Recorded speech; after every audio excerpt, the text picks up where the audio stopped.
Good morning बेटा। हम शुरू करते हैं आपका चैप्टर फर्स्ट, ध्वनि। ध्वनि ध्वनि माने क्या होती है? आवाज। ध्वनि माने क्या होती है? आवाज। तो बेटा ये कविता है, इसके कवि सूर्यकांत त्रिपाठी निराला जी हैं।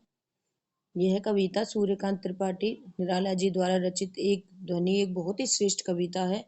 कवि ने इस कविता में मानव के मन एवं मस्तिष्क में बसंत रूपी उत्साह के आगमन के बारे में बात की है कि जब बसंत ऋतु आती है तो उस समय जो उनके मनों में उत्साह और खुशी उत्पन्न होती है उसके बारे में बात की है।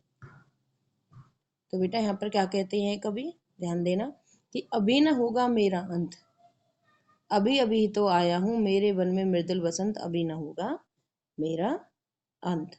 कि भाई कवि निराला जी कहते हैं कि भाई अभी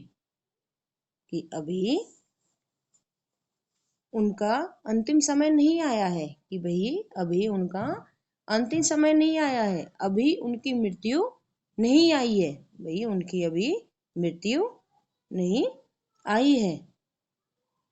मेरे वन में मृदुल वसंत, अभी न होगा मेरा। मत कवि कहते हैं कि भाई अभी अभी तो उनके मन में, अभी अभी तो उनके हृदय में नवीन उत्साह का संचार हुआ है, कि नई खुशियों का संचार हुआ है। उनके हृदय में दया में कोमल नरम और नाजुक बसंत रूपी खुशियों का आगमन हुआ है। इतना सब आ जाने एवं प्राप्त करने के बाद अभी उसकी मृत्यु नहीं हो सकती है। कवि के कहने का अभिप्राय यह है कि बेटा अभी तो उन्हें इस संसार के लिए बहुत कुछ करना है, इतनी जल्दी उनका अंत नहीं हो सकता, उन्हें मृत समझने की भूल ना करें। तो बेटा ये हमारा पहला पद था।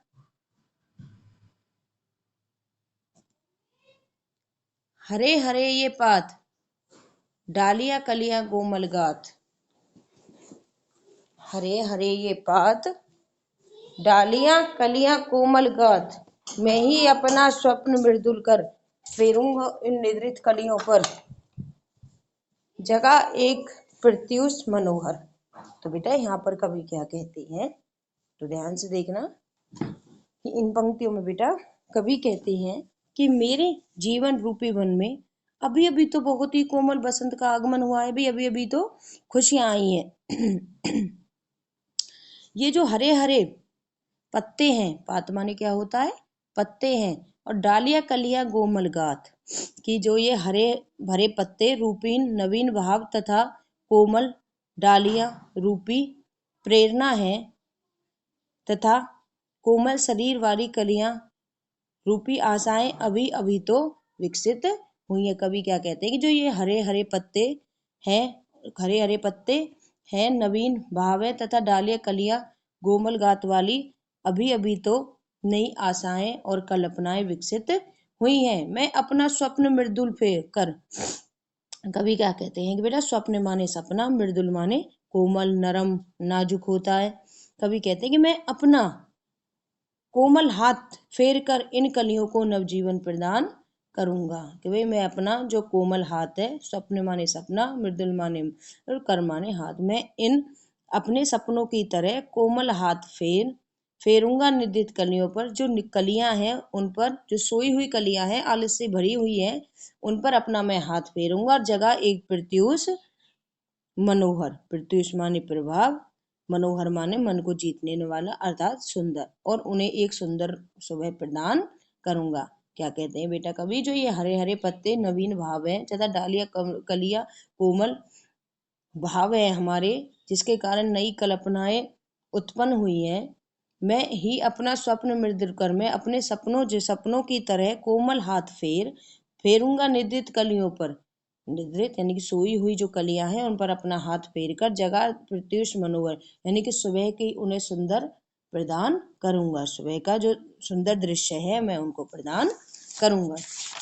नेक्स्ट पद है बेटा हमारा, पुष्प पुष्प से तंद्रालय से लालसा खींच लूंगा मैं। कवि कहते हैं कि मैं प्रत्येक पुष्प यानी कि फूल से, तंद्रालय से माने की जो लालसा है, आलस्य है, उसको मैं खींच लूंगा। अपने नवजीवन का अमृत सहज दूंगा, और मेरे जो जीवन में नव अमृत है मैं उसे उनके अपने लोक कल्याण के लिए उनको सींच यानी कि खुशी खुशी रूप से अर्पित कर दूंगा।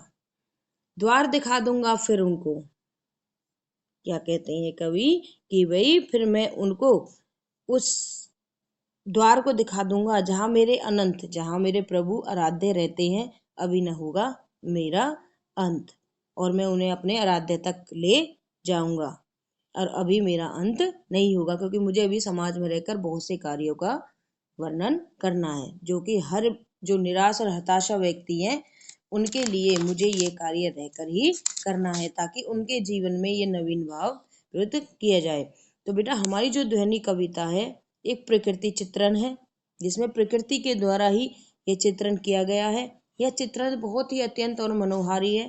प्रकृति के माध्यम से ही कवि ने मनुष्य में नवीन भाव जागृत करने का प्रयास किया है, और इस मार्ग के लिए प्रकृति से अच्छा कोई भी माध्यम नहीं हो सकता, क्योंकि कवि चाहते हैं कि जो निराश जिंदगी से अपने निराश और हताशा लोग हैं उन लोगों को भी जीवन में जीने की एक नई भावना दिखाई दे।